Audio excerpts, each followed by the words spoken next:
All right, welcome back. We're going to be continuing forward with our fourth already session of the day. We're going to be kind of doing a little bit of a kind of an interesting thematic session. You know, in some of our earlier sessions, we didn't exactly have our departments kind of going back to back, but since the name of this session is Sustainable Society, it just kind of stands to reason, I suppose, that we would kick it off with the sustainability wing of our presentations for today. So I'm going to ask Dr. Joseph Kannenbacher to come up and kick us off.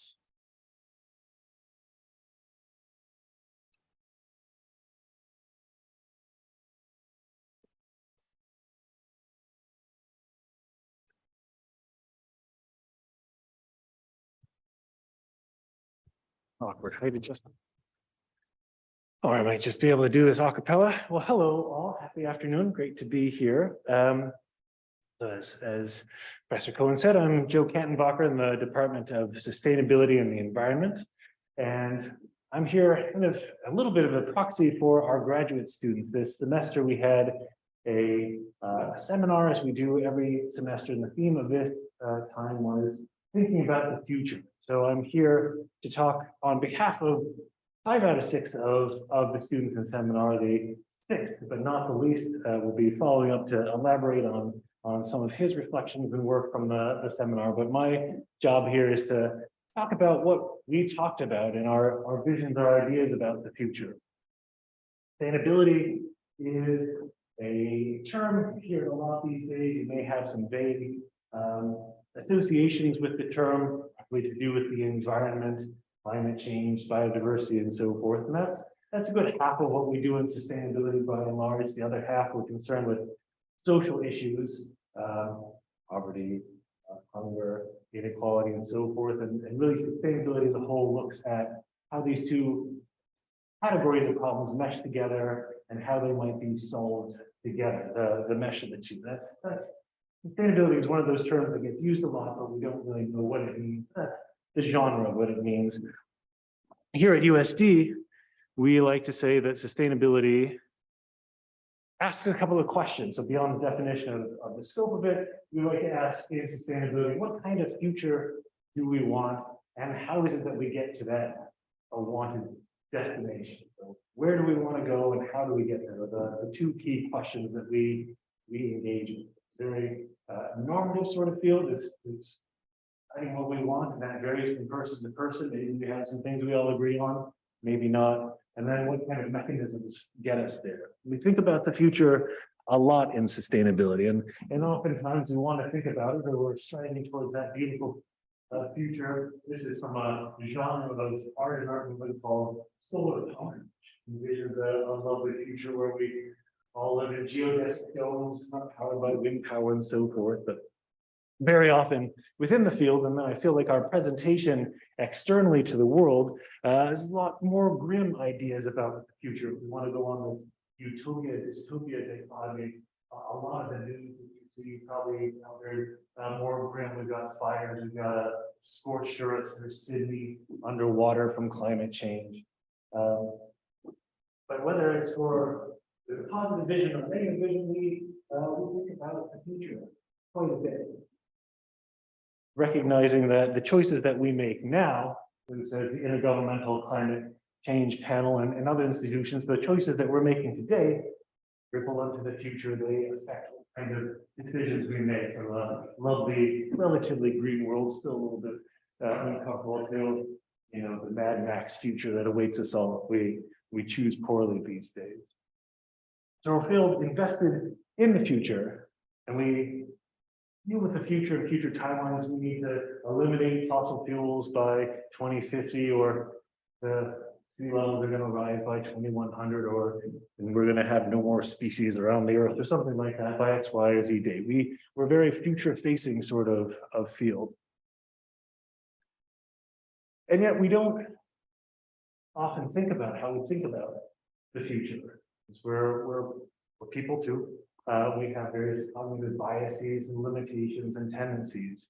And so in this seminar that the 7 of us gathered, to engage this semester, we thought about how we wanted to think about the future, how we do think about it, and what that means for our capacities as agents of sustainability, people who want to see the geodesic gardens rather than the barren hellscape. So we talked about how we think about the future, and my role here is my task for the next few minutes is to give a sense of what we talked about, what some of the big ideas about how thinking about the future, the cognitive aspects and sustainability intertwine. And there aren't any big dazzling conclusions. There's no fresh data on things, but it's more an exploration of how these two fields, which run in parallel in many ways, how they can speak to one another and how we in sustainability can be strengthened by the field of futures thinking.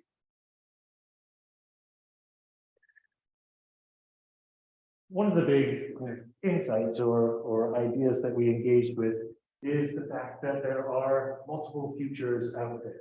Future isn't a thing. There is no the future or a future. There are many possible potential futures, as I say, that are developed or uncovered. Which one we arrive at is function of the choices, the decisions that we individually and collectively make in the future. Sustainability, so I've got a laser here. See if I'm that slick. I've got something going on. I'll just use my finger. Sustainability, trying to point is sort of that desirable circle down, or we talk about what is desirable, what is wanted in the world. And it also helps us kind of sort between the fantasy ideas about the future we can all think of. We've all seen scientific or sci-fi presentations of a wild future. And sustainability as a discipline helps us separate what's possible, what's likely to happen, what's eminently achievable, and what's somewhat more of a stretch to what's downright impossible to achieve. And we tend to, we found and we discussed over the course of the semester, we tend to dwell on, we tend not to think so much about the more pleasurable, more desirable things that we want. It's a lot easier for us to access ideas about the future or images of the future that tend to be negative, which in turn has a bit of a chilling impact on people's willingness to invest in the future. If you see a future where you've got that barren, dried up husk of a planet rather than the lush green one, that can lead to, as we see increasingly these days, ideas of grief and despair, or just the unwillingness to invest collectively as well as individually in things that are going to lead to a prosperous future. We also talk about the fact that that's nice and blurry on purpose, because our ideas about the future, our ability to see and think into the future tends to be relatively poor and underdeveloped. We're nearsighted, I guess they call that term. Particularly, the research indicates that take us out about 10 years or longer, and we don't really have much ability to distinguish time spans, or our mind goes essentially blank, and 10 years in the future might as well be 100 years in the future in terms of what we can do and see and think. Which again, limits our possibilities, limits our imaginations, limits our capacity to think and see and believe in a sustainable future, a future that we would like to call our own, and a future that we'd like to build on. And really one of the big themes of the semester is how hard it is to think about the future, how generally unpracticed we are at it. So in that regard, one of our favorite activities was trying to engage in activities that got us to stretch our minds a bit, to think about possibilities that are out there that we just don't think of. We tend to think about the future very much in terms of the present, how things are going now. We put them on a smooth trajectory for the future. However, if we want to achieve sustainability, at least in my view, we need to think quite differently. We got different patterns of behavior that we have.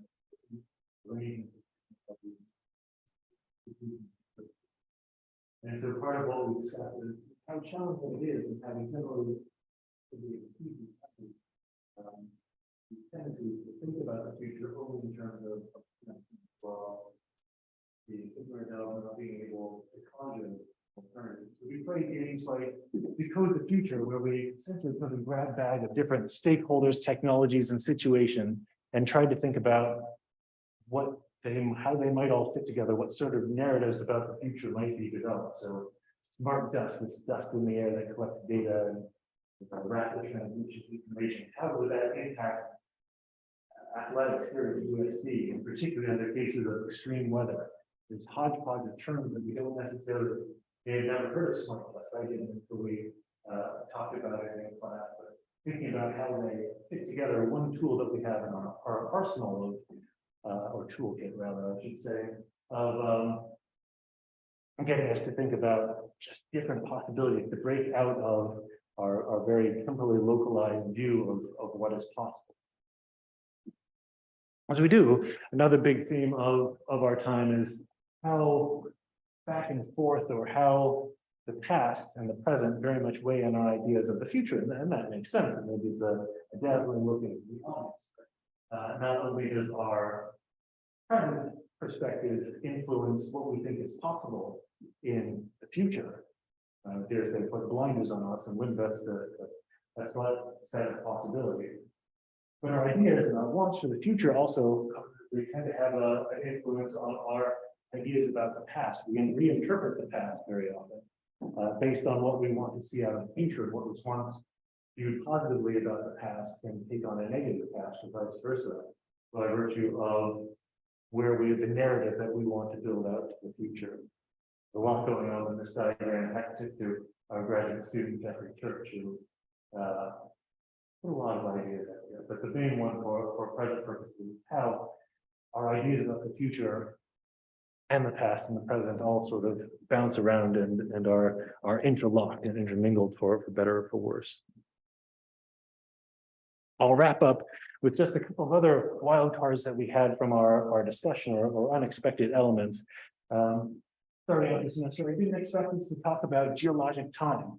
I tend to think about sustainability around 100 to 200 years on for the second generation sort of spin. How our decisions going to play out. We talked some about longer time span, geologic factors. Human beings are now a geological force on the planet, for our behaviors and altering things to the degree that we are as potent as the longer lived forces of nature. We according to some research, we've canceled the next ice age by virtue of the amount of warming that we've fossil through the last couple of hundred years of activity, having an impact 550,000 years into the future. In this light, especially think about climate change as being a negative thing, rising temperatures and so forth, but if we're still around, we might be in fact grateful for all the warming that we've caused. Ice ages are harsh on humans, at least as they have been in the past. So perhaps this thing that in a shorter time window we view quite negatively, longer time scale would be a net benefit to mankind if we make it through the next few centuries. So scale matters, and in that regard, as we stretch out our imagination and thinking, might have been too far. But the scale matters in terms of our perspective and what is and isn't sustainable. And in the end, and a little bit of a nihilistic twist that I again didn't see coming, thinking about the sun consuming the earth anyway, there was maybe a bit of a consensus that sustainability doesn't make any kind of sense at all. Snack on that, but don't defund our program. And then finally, just as a last little hello, we talked about our duties as ancestors and how that might play into things. This is Utsi, who was discovered in the Alps, on the Italian side of the Alps, about 30 years ago.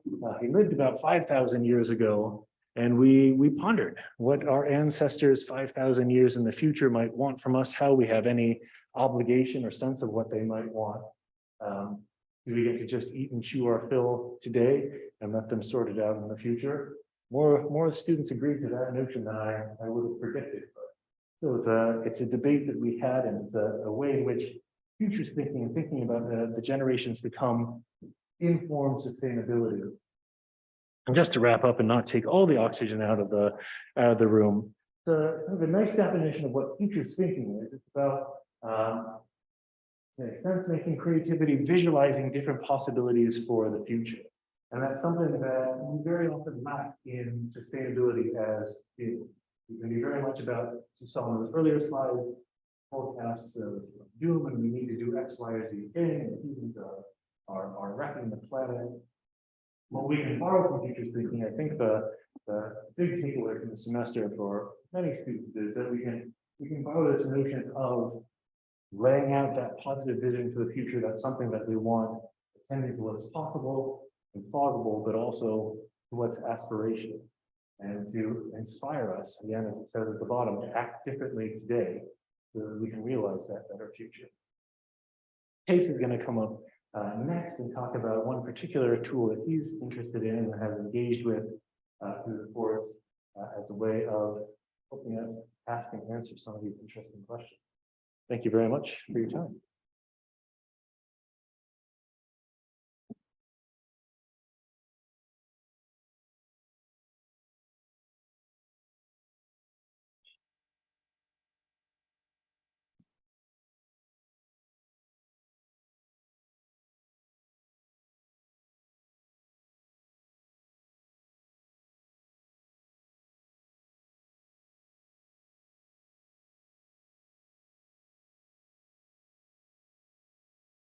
All right, thank you, Joe, and thank you, Dr. Cohen. As Joe pointed out, I was in his seminar class. I'm a graduate student, and our seminar class was mostly about futures thinking and future studies. And a piece of future studies is this idea of visioning, and that was what my end of the year project was about. My end of the year project was about visioning the USD Sustainability and Environment Department in the year 2050. So the desired visions and ideas of what our department wants to look like in the year 2050. Before I talk about my actual project, though, I thought I'd talk a little bit about future studies itself. Future studies strives to understand what can or could happen, what is likely to happen, and what should happen. And Joe talked about this a little bit, but there's three different categories in future studies traditionally. So one is the possible. So what people think is possible could happen in the future. What is likely to happen, the things that people think about that is most probable to happen. And then the last category would be the preferable. So the ideal future, what people desire the future to look like, would be the last section. And that is actually what my visioning project falls into, this category, the preferable category. So what people desire the future to look like. I just thought this quote was really interesting. About education and future studies, the connection between the two, the importance of including future studies into any type of education discipline, simply because if you're trying to educate your student, you're trying to prepare them for the future of that discipline, whatever that discipline thinks that future holds, right? So I think it's important that any discipline brings up this idea of future studies, what should happen, what's likely to happen, or what they want to happen. So as I said before, visioning falls into this third category, the preferable category of future studies. And visioning is simply just forward thinking that produces images and scenarios of the future that are seen as desirable. Again, the preferable. So by an individual pinpointing the desired future, it becomes easier for them to understand the social changes, the environmental changes, and the economic changes that are required to take place before our ideal future is met. Sorry. And in my opinion, this is just my own personal argument. We must spend more time thinking about the ideal future before we dive into action that aims to change said future. In sustainability, we primarily try to change the world we only succeed in changing the world, I should say, when we're faced with urgency or threats of systems collapse. And Joe kind of pointed this out before. This leads to very much a bleak perspective of the world.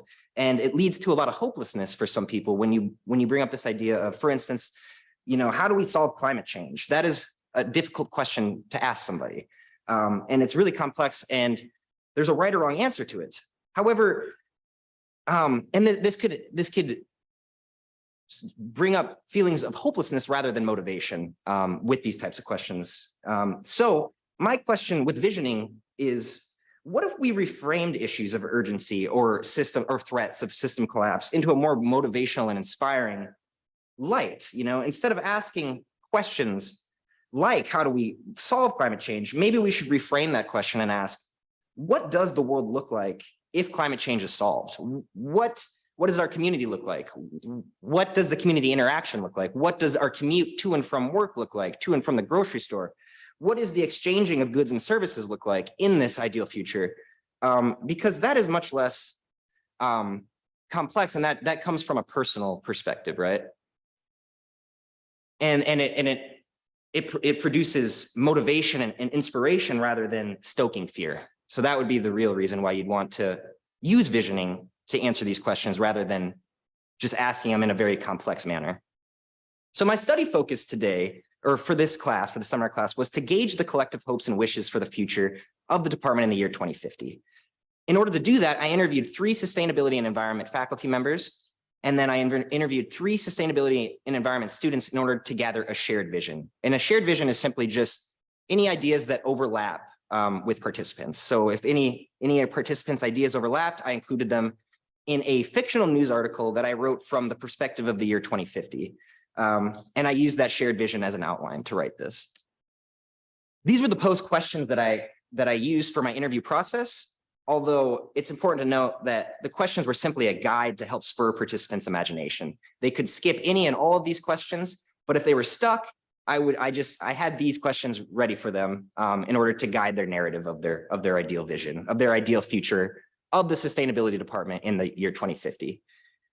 So these were the 6 questions. And again, they could have ignored all of them, but for the most part, everybody at least touched on a good chunk of them. So, and then I just thought it'd be important just to talk about the feedback my participants gave me for these. So these 6 participants and their main ideas, their main takeaways of their vision. So for participant 1, for instance, they really thought in 2050, it'd be ideal to have development of green architecture on and off campus, the promotion and teaching of sustainable food systems included on our campus and in the Department of Sustainability. They want an increased use of renewable energy sources in campus buildings such as solar, geothermal, and wind power. And then they also want us to add more classes, more curriculum that focuses on sustainability related issues. So participant 2 brings up the idea of monthly community meetings in order to draw a closer connection between students, faculty, and then the residents of Vermilion all together. And then in this space, they'd collectively find solutions that improve everyday life for Vermilion citizens and for students. And then they also noted that in 2050, it'd be nice to have a sustainability inspired garden. And then they also talked about the addition of curriculum that focuses on sustainability related issues, more so than what we have in the current day in 2023. Participant 3 also talks about the addition of a community space. They bring up this idea in their vision. And again, in order to create a stronger bond between Vermilion residents and students. They talk about the construction of our own building on campus. We'll be big enough at that point and successful enough to have our own building on campus, at least desirably speaking, in their vision. And funding from alumni will be strong at this point because we'll have a lot of people who have graduated from this department at that point, and much more than in the year 2023, because it's still the sustainability department is still a very new department on campus. But in 2050, it'll be 36 years older it'll be 36 years old. So, and then lastly, the cost of tuition will be much lower for all USD students. So this wouldn't be just a vision for the department in sustainability, it'd be for all students in all faculties or in all disciplines. Participant 4 talks about sustainability becoming an interdisciplinary framework rather than a department. So it'd be in every discipline, our department would cease to exist and it would just become the focus on a bunch of different disciplines. So, and that would be because it's become part of the culture. It's everywhere, it's in everybody, it's in everything. And then they also talk about there being more of an emphasis on local issues rather than global issues in their vision in 2050 for our department. Participant 5 talks about sustainability also becoming an interdisciplinary framework. So our department ceasing to exist and then it just becoming a large focus for the campus itself and for all different disciplines. And then they kind of talk about just education in general in the future and how education should work in the sustainability department and at USD. So we moved away from the banking system of education, which is simply just this traditional sense of education that there's a professor up here lecturing for 50 minutes and the student really doesn't have any control or say of the class. But we moved away from this in 2050. So both faculty and students are seen as teachers and as learners in the classroom. And then all of education, but not just sustainability, welcomes more than dominant or Western culture knowledge. And we accept these other knowledge systems and incorporate it into how we teach on campus. Participant 6 talks about an emphasis on sustainable food systems again. They also talk about a close interaction with community members.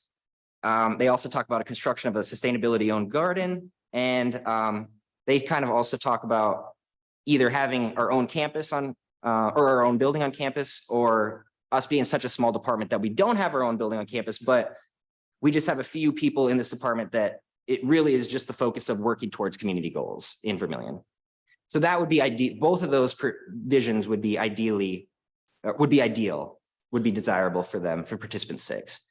So there was a lot of overlap in visioning and ideas in the vision process with these 6 participants. And these 5 bullet points are the largest, or like the shared vision that I came up with this overlapping of ideas. So a lot of people talked about the construction of the department's own building, the construction of a sustainability inspired garden, a closer connection to community members, and then a vast array of services and curriculum, more so than we did in 2023 in the present day. This is just, although you can't read this, this is just what my fictional news report looked like. The outline and the format of it looked like. So yeah, so the reason I did this is because visioning is an activity that forces the participant to imagine an ideal future scenario, what they want the future to look like. So it gets people really thinking about what they want the future to be. And it turns out that this is actually very difficult for adults to do, but it's very easy for children. And that's because children, for the most part, when you're younger, you're told that you can do whatever you can do anything, you can reach any goals. And once you grow up though, or, and then if you have like a silly idea or something, or a silly dream, nobody says it's a dumb idea in that's not going to happen. It's more so you get a lot of support from people with your vision and with your dreaming and you're a child. But when you're an adult and you have dreams, for instance, let's say, I dream that someday there'll be no poverty in the world. People will laugh you out of the room.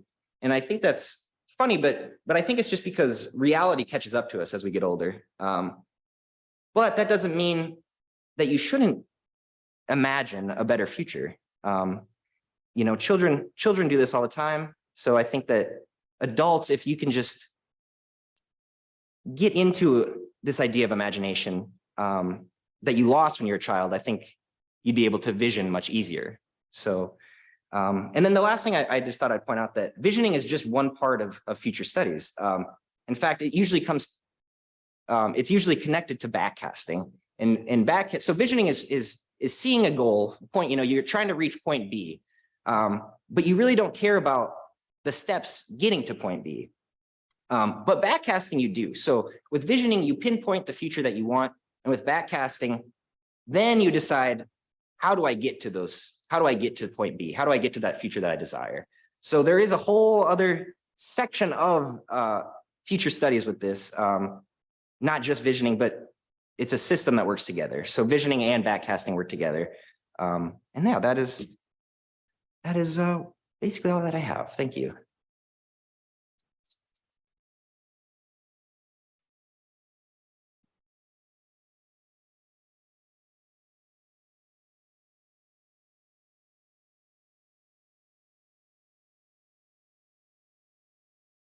That was very, very interesting. A really cool look at kind of the vision that sustainability has, if you will. Really kind of cool thematic direction there.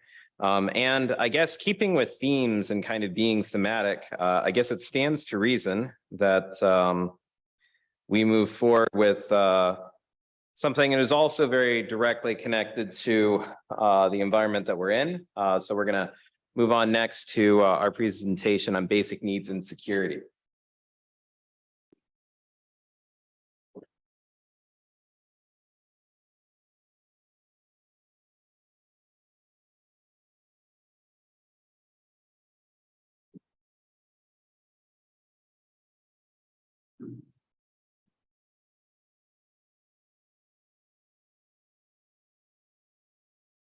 Hello, everyone.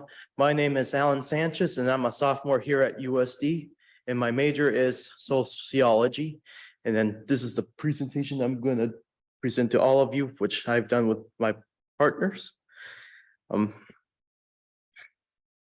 In many college and universities, many students struggle through their semesters worrying about food, shelter, water, and other necessities.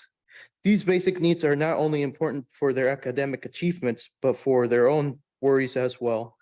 This type of social problem is an issue, and there are consequences to these low-income students if it does not get addressed immediately. In this presentation, we'll talk about the information, statistics, problems, and solutions to manage basic needs insecurity. Basic needs insecurity on campuses is an overlooked yet growing problem in the United States society. The term basic needs insecurity refers to a state where a person cannot access the proper resources needed for a healthy life. Maslow's hierarchy of needs is often used to describe the needs of human beings, dividing them into deficiency needs, psychological needs, and growth needs, emotional, spiritual needs. Deficiency needs are essential for human survival, like food, shelter, water, clothing, sleep, and safety security essentials like employment, transportation, family, and social stability. Numerous students deal with basic needs insecurity due to rising university costs, limited financial aid, limited employment, family circumstances, or systemic reasons. The two most significant factors causing students to lack basic needs are their housing and food insecurity. What is housing insecurity? Housing insecurity in universities is not as simple as a student being homeless. A student can lack their basic housing needs and security if they cannot pay off other needs, such as schooling or clothing, due to calculating all their money to try and pay rent. Nearly 36 of college students reported on a survey dealing with some form of housing, with 9% stating that they were sleeping at friends' homes or completely homeless. Multiple problems, including lack of building space, the recent increase in construction, tuition, and living expenses cause affordable housing shortages in many college towns. Minority students also have to deal with the possibility of discrimination if they live off campus.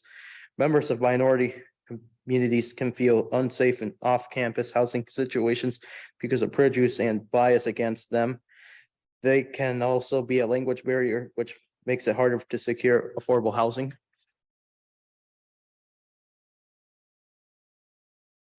The growing issue of food insecurity in higher education impacts many students. Food insecurity is known for having limited access to affordable foods, nutritious foods, which can negatively affect college students.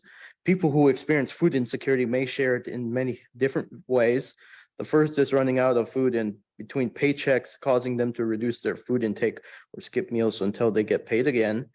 Next, students could face the problem of having enough time to eat nutritious food. Another way students can feel affected is by buying less nutritious foods to save money. Not as severe forms of food insecurity can be seen, where students have to distribute their money for other needs to cover all their food needs.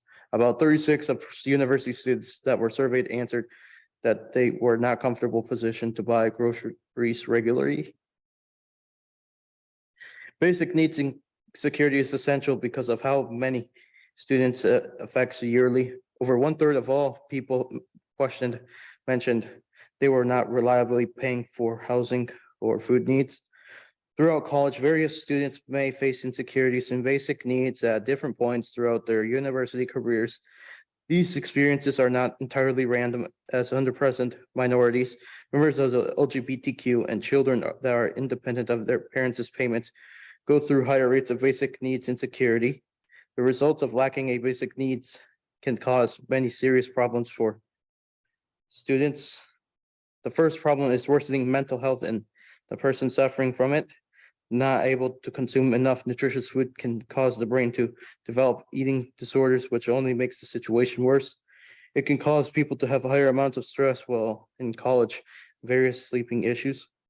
Students are already in high stress situations, which are only made worse by basic needs insecurity, causing anxiety and depression to be more likely in people who lack needs.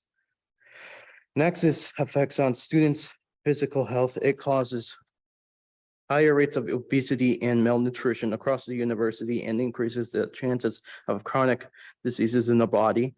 The last major problem that basic needs insecurities is lower academic performance and increasing dropout rates.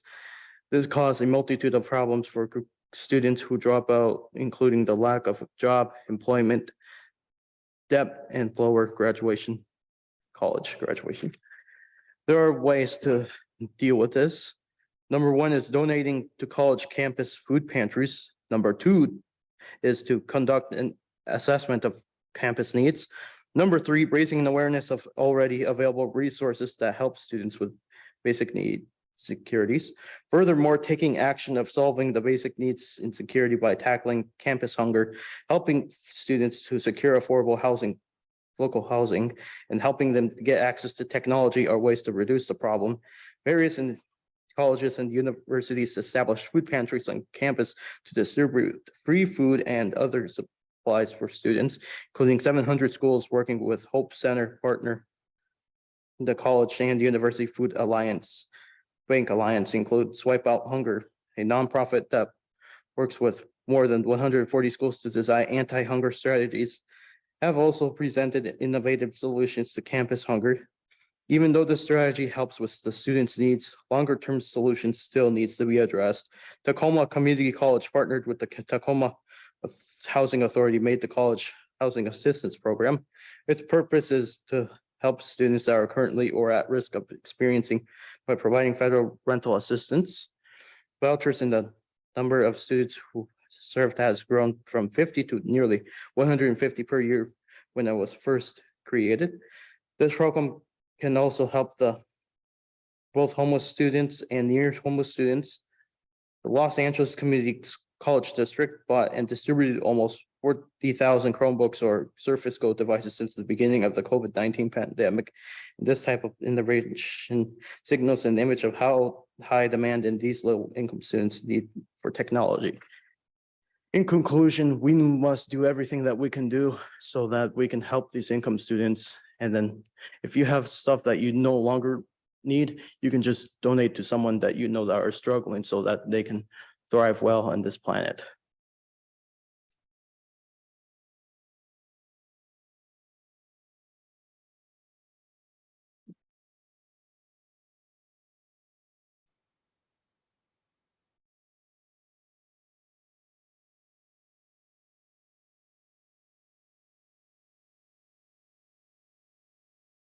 All right, and to kind of complete our theme, if you will, for this particular session, we are going to be looking at the impact of, kind of a reverse impact of things with respect to the education system, looking at the education, the type of education's impact on an individual's transition to college. So I'm going to be up here as window dressing. I'm not really going to be talking all that much unless necessary. So please do give my distinguished undergraduate, hardworking colleague, Pema Sherpa, your attention. Hello, everyone. I'm Pema Sherpa. I'm a medical biology student here at USD. And I've been working on this research project with Dr. Isaiah Cohen since last summer. And we recently got our data in this last spring semester, and we've just been combing through it. This is just an analysis of a small subset of questions that we prepared for IdeaFest and for this. So we looked at college students throughout the SDBOR schools. So that included Black Hill State, Northern State, School of Mines, SDSU, and USD. And we found that homeschoolers did a lot better in their transition into college. So if it's kind of small, but if you can see that little regression table, that is just comparing all the different types of schooling, so private schooling, online/virtual, and homeschooling compared to public school. So that negative number, the negative 70.166 is actually good, meaning that they had a less hard time transitioning into college. This was actually a combined variable that included their academic transition, their emotional transition, and their social. Yes. Okay. And we also found that people who identified as others, in terms of gender, had a much harder time transitioning into college.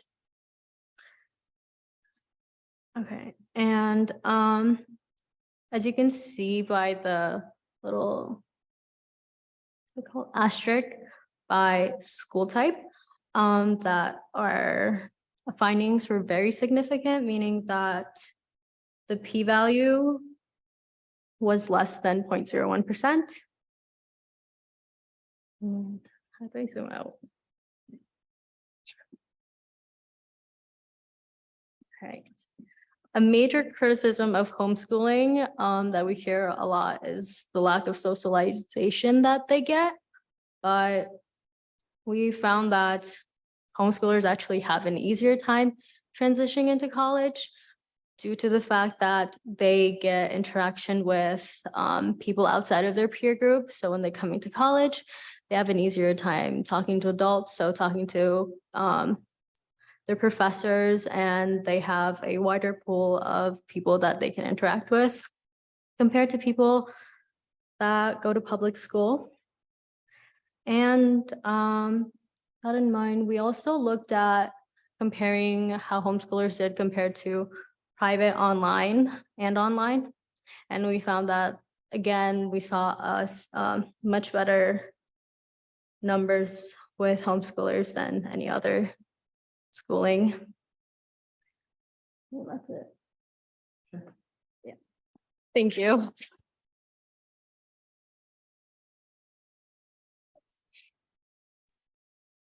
All right. Any questions?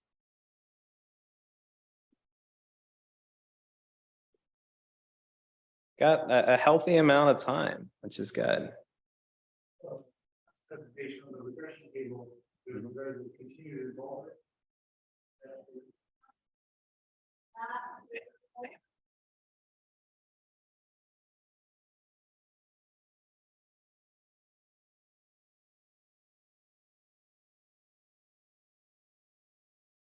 So that variable was actually a combined variable of, we looked at people that stayed in different types of extracurriculars during K through 12 and in college. And we found that those that stayed in those groups and clubs and whatnot had a much easier transition into college as well.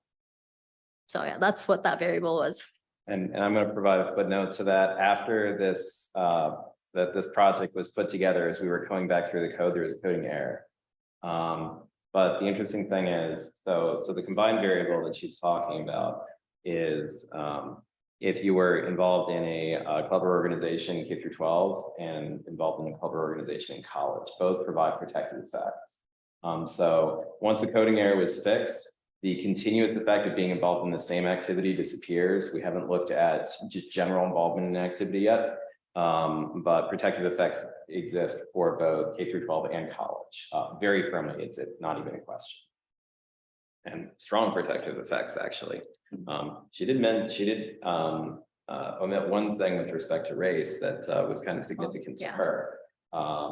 Was that when compared with, and when you see like the different racial categorization, same thing with gender, the reference category for gender is individuals who are cisgender white males. Reference category for race is individuals who are white. So you might notice the plot there. The only reason that we're reporting marginal significance for this is because the sample size, I know that it's kind of within the 200s, but it's still relatively small, which is why we're talking about marginal significance. And what you found was? Oh, the Asians had a harder time in college when compared to whites. Yep. So did you get this data from Aaron or It was a survey. I don't think I mentioned it, sorry. You're good. Primary data collection from all the schools except one that did not play ball as yet. Well, all the states. First slide that you can set it up.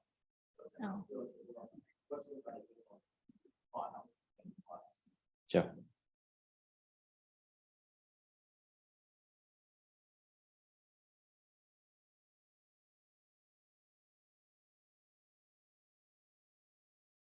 This is on the first slide I presented. Let's see. This one right here. Yeah, so this is a neat visual. I like it quite a bit.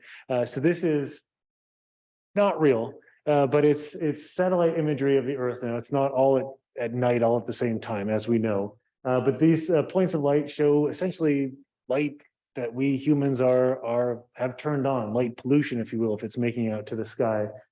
So it shows, it can show a number of different things, but essentially it's where the people are and where people are consuming energy. So where the kind of highest consuming, most affluent folks are. Some interesting patterns. And of course, we see some bald patches in the Western United States where there just aren't that many people. You've got really good eyes.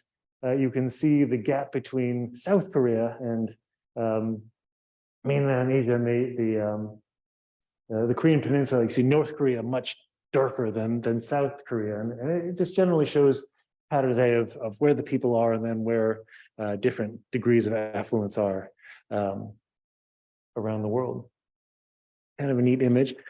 While I've got the podium, I'm going to return the favor and ask if, based on your project, Alan, you had any insights into what we could do with Charlie's Cupboard or here at USD to address the hunger of students in the community.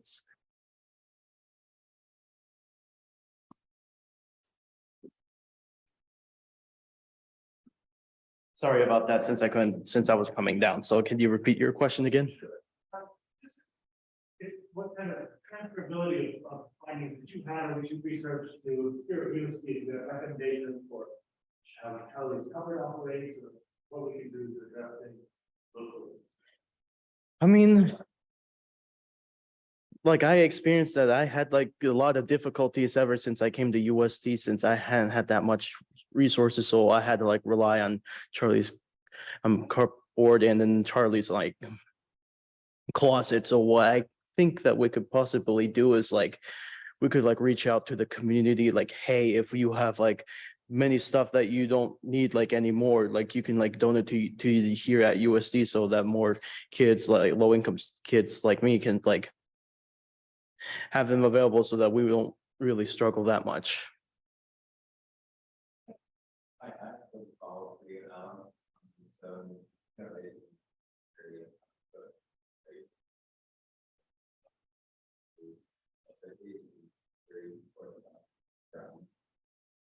Yep.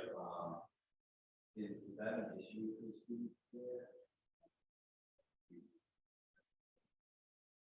But is that an issue for students here? And if so, is there any? I mean, yes, there are like a couple of students who live like very far away from the region. And even like students from like different countries, like they rely on transportation, like going from like to a store nearby so that they can get the stuff that they need. And so my recommendation that I could think of is like, we could probably like ask our lawmakers to introduce a bill just so that we can try to enforce it to our university so that many like students of needs like don't need to like pay for like that much money for transportation. Yeah, like a special bus system. Yeah. Because like there's just one example in Sioux Falls, like there were like a couple times in Sioux Falls, like there's like, hey, like if you're like a student, like you can get on the bus for free from this state to this state. You just need to use your school ID. So I think that's like a really good idea that they're doing right now. And I was like, if they can do that, then we should apply it to many universities and other places in the world, just so that many students don't have to like pay much for transportation.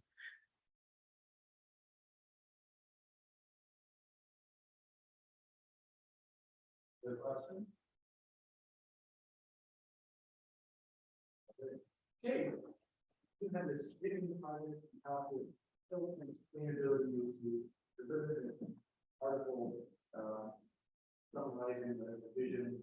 You had the advantage of talking with people who were pretty well like-minded, or all in the department, for a reason, had a pretty similar view of things. How do you think you do it? We can do that, and I'd like to.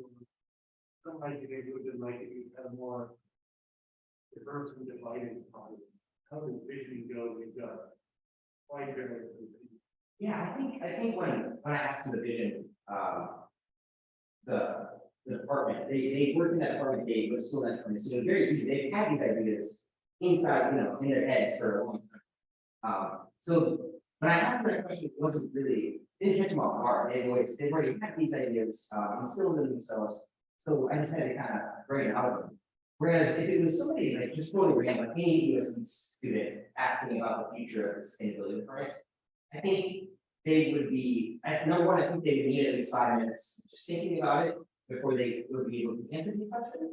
Number two, I think they'd be very random, visions and ideas. Whereas when I asked our department, people inside our department, we had a lot of shared ideas. And I think if we would have extended that out to just do a few students, I think it would have been a lot less of a shared vision, if that makes sense. Actually, also a question for you. Is that visioning is easy for kids. That argument cross culturally. I would say visioning fast. I would say so. In the US, we do seem to support our children in like within any that they have. And again, like when you're a kid, you kind of have this idea you can grow up to do anything you want, and you can be anything you want. So I would agree. I think that that is an important understanding that I was specifically talking about like in the United States culture, or even just Midwest culture, maybe. But I'm not sure what parenting looks like anywhere else. But I'm assuming it's very similar culture-wise in the United States. So yeah, that's an important one.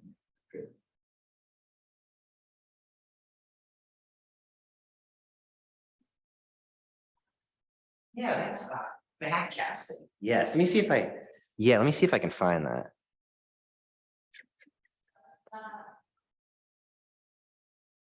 I actually did not talk about this in my participants, but backcasting is kind of just like the second part of visioning, right? So visioning, you identify your desired future, your desired scenario in the future, and then backcasting is actually, as you can see here, A in this little infographic, A is actually the vision, and then you work backwards from where you start. B is where we are in the present day, and you just work backwards and try to find the steps it takes to get to point B or your desired future.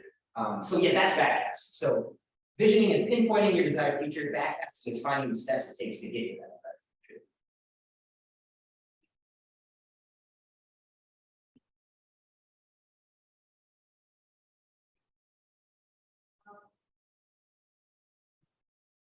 That would actually be that is a fantastic point. Actually, I should have asked. That should have been maybe the last thing to ask. Would be how would you get from point A to point B? But I also felt like that would add an extra layer of difficulty. And I just wanted to kind of come out of the natural with like their ideas. So that's why I'm bringing it back. So that is a very good point.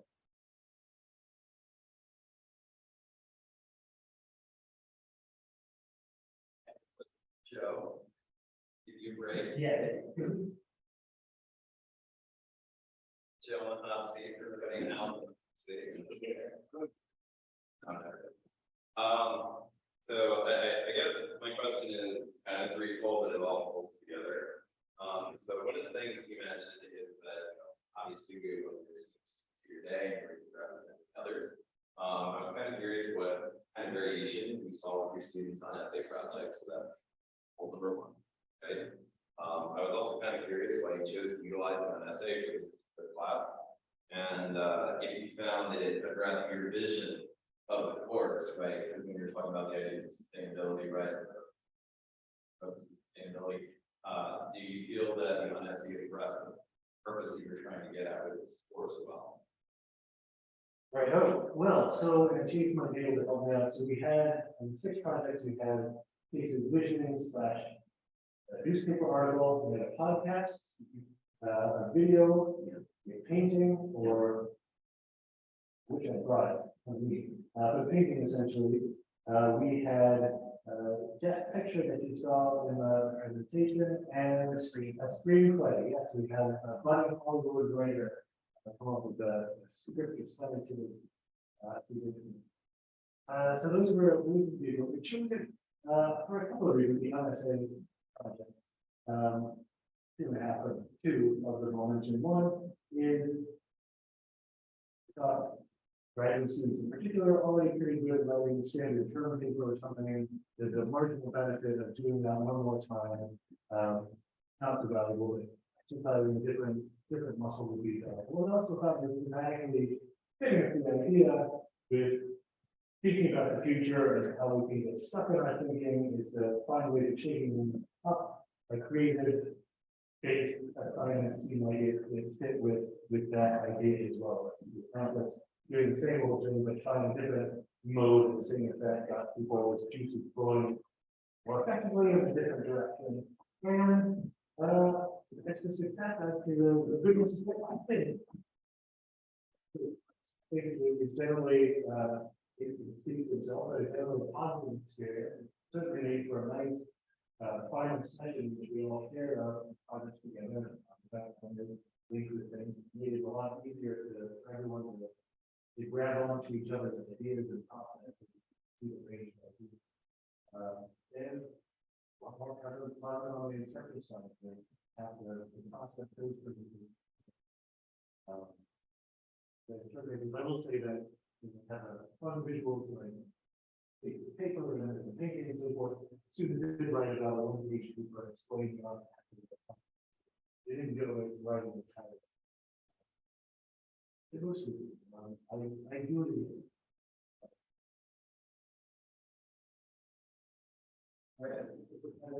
So please give some love for reading.